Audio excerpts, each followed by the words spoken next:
What is up, everybody? New video today. A bit of a different video, in fact, right? We just came back from the Fed cutting by 25%, 25 basis points in the Fed funds rate.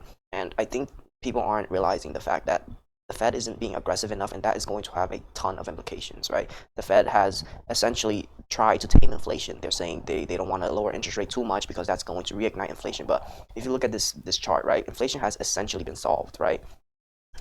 So what problem does the Fed face currently? Well, in the current economic state, we've seen multiple job reports, and the revision of job reports indicates that, one, job growth is non-existent. In fact, it's actually going down. So there is less jobs available for people to attain in the current economic situation. And the unemployment rate is slowly starting to tick up. And if you think about it, the unemployment rate is only counting people who is on unemployment, some sort of unemployment benefit, so they can track them. But if you look at the true unemployment rate, it's more close to 24.7%, right?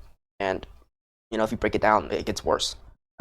So about 25% unemployment, and the Fed has two jobs, right? The first mandate the Fed has is to maintain price stability, which is the inflation target, and which is currently at 2%, which is the healthy amount of inflation that is required for an economy to grow. The second mandate that they have is to ensure that there is maximum employment, that people are employed, that people are part of the economy, and they're earning money, and they're participating in the economy and growing with the economy, right?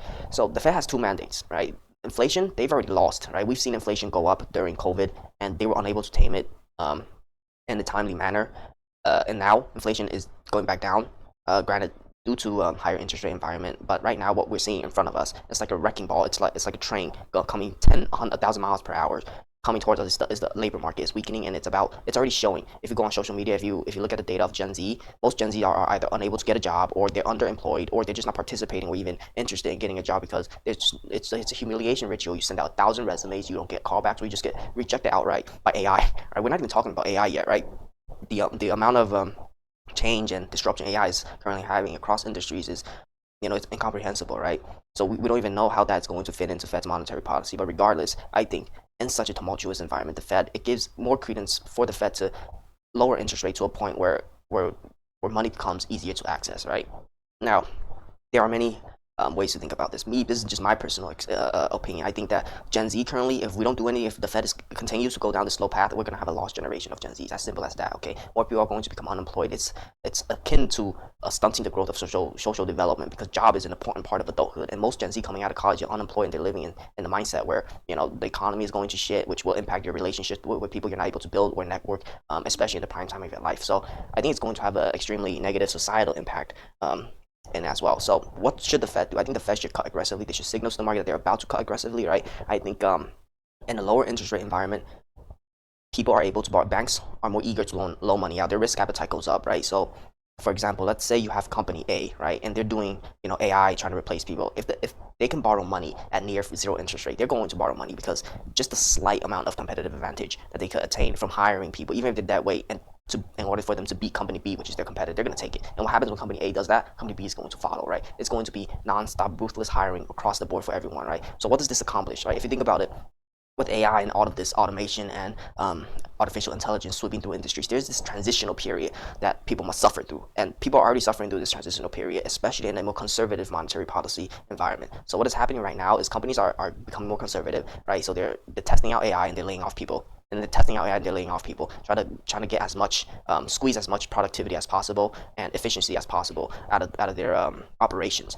And that is the full brunt of the transition period. That is what we don't want, right? This transition period, if, for example, AI eventually is going to replace everyone, we're going to live in a utopia. If that is in the realm of possibility, if that is at least 80% possible, we want to limit this transition period as much as possible. So how can we do that, right? Well, I think the Fed needs to cut interest rates, because, like the example I gave previously, right? When monetary policy is lax, right? When money is easier to be borrowed, more people will get hired, and innovation will skyrocket, right? More startups will pop up, and which will fuel innovation, which will fuel competitiveness. It will fuel all of this AI innovation to an extent where this transition period gets narrower, so less people have to suffer, having to be laid off and having such a slow grind until we eventually hit a place where we get to benefit the advancements that the economy has produced, right? So yeah, that's my thoughts. I think that in order for us to be able to kind of come out of this transitionary period, we need to be able to just go full steam ahead, right?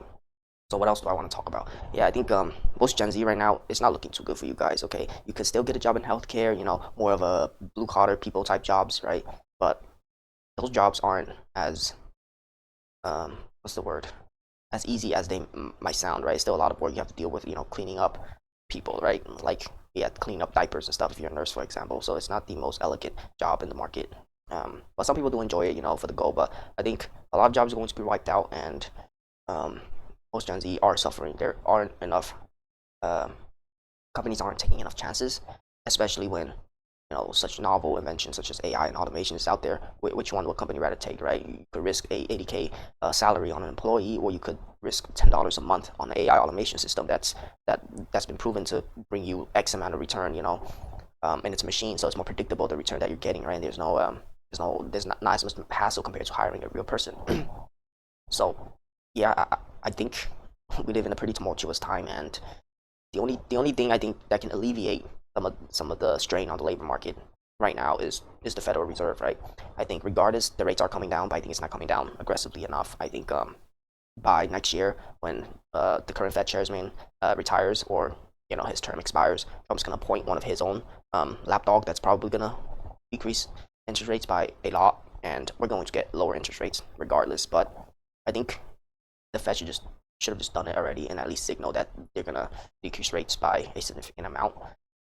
Yeah, so if you also think about it, right, as if the interest rate is at let's say the interest rate is near zero again, the argument that pops up is, hey, what about inflation? Well, if we have enough productivity, right, in the market, prices tend to go down, right? For example, let's take the iPhone or the phone in general, right? The first time the phone came out, right, the first phone that came out, it cost about $10,000, right? But as technology and innovation advances, the production of phones become cheaper, and that price reduction gets passed down to the consumer. Now, everybody's got a phone, right? One of the best phone in history, right? The cutting edge of smartphone technology is in the palms of almost everybody every year, right? Apple just released one of the most the cheapest phone, and I'm getting one, by the way, the cheapest phone with compared to the amount of features that they have in the phone. So yeah, I think to combat inflation by bringing up unemployment, so there's less demand for the supply that is out there, is one of the worst tools to use to solve inflation. You need productivity, right?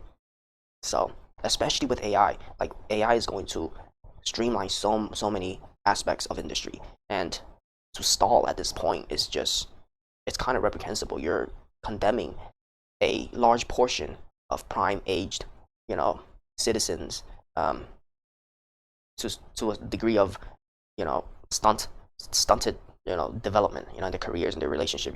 I think that the Fed needs to lower rates. Yeah, that's just my thoughts, right?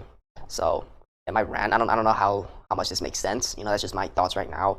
I'm seeing a lot of doom and gloom, on social media regarding the job market, and those doom and gloom are substantiated. They're not exaggerated, right? So there is a reason why people are feeling this way, and the data reflects that. And yeah, I think something needs to happen, and I think the Fed's lowering their interest rate is going to cause a boom in the economy, at least giving an entire generation a chance to participate, because right now it's not looking too good.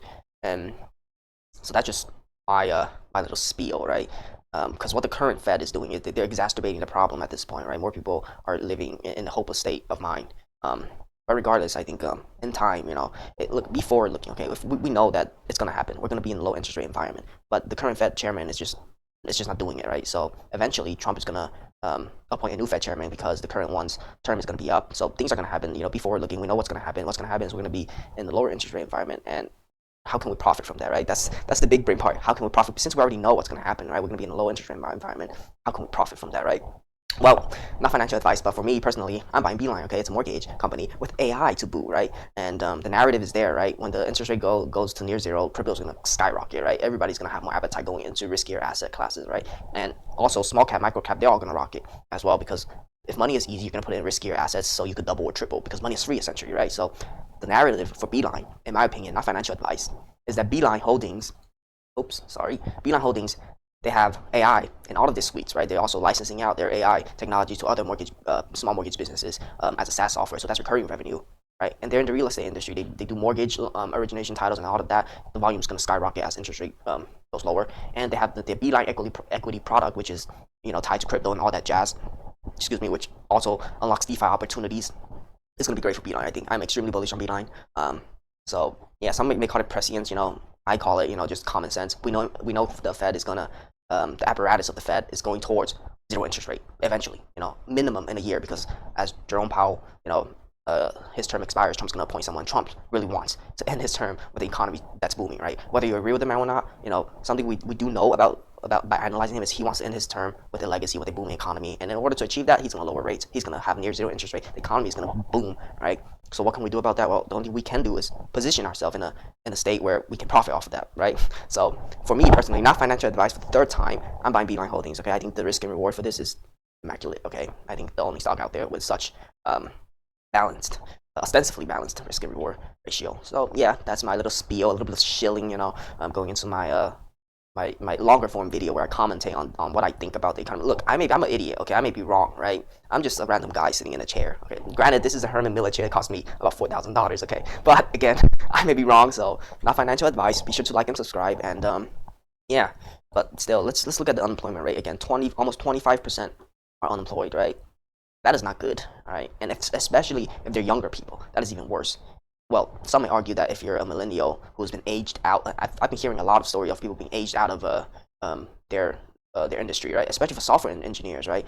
Not only are you aged out, you have the entire world out here competing with you, right? Look, personally, I work in software, right? And especially with the advent of no-code solution, AI solutions right now, if you somehow find a niche in a SaaS product that earns you, let's just say 1% of profit, of margin that profits, somebody is going to come in and do 0.9%. They will put in all the work, right, just to cut you for 0.9%, because you're competing with the entire world. The Indians and the Chinese, they're ruthless, okay? They will go down to the smallest amount of margin just to screw with you, right?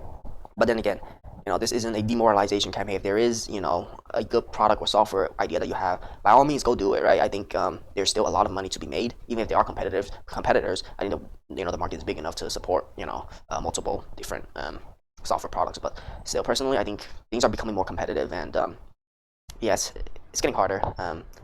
So you better get rich quick. Okay, that's the lesson, right? So anyways, I'm gonna end the video here. This is a pretty long video. Another shout out to Beeline Holdings. Yeah, I'm gonna end the video now. How do I look? Looking pretty suave, I must say. Okay. Anyways, peace. Oh, like and subscribe.